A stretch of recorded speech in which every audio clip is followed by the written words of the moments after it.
Okay, ito na naman yung papalitan natin. Hanip sa intro. Ayun, what is up mga pare ko. Ayan, meron tayo dito ang Toyota Wigo.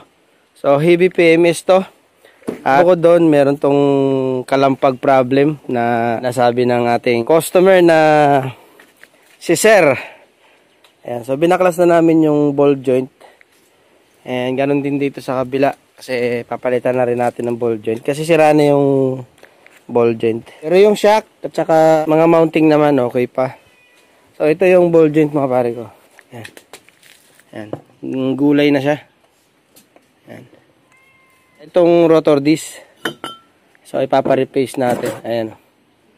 Kasi hindi na pantay yung surface niya. Yung sa likod ang mas malala. Ayan. Kita nyo naman siguro sa video.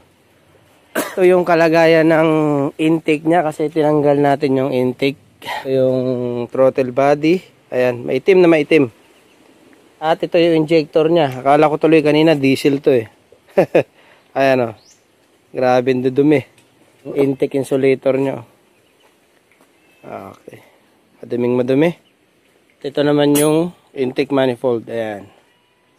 Sobrang dumi. So sulit na rin naman yan kasi 7 taon na rin to na 100,000 plus yung odometer.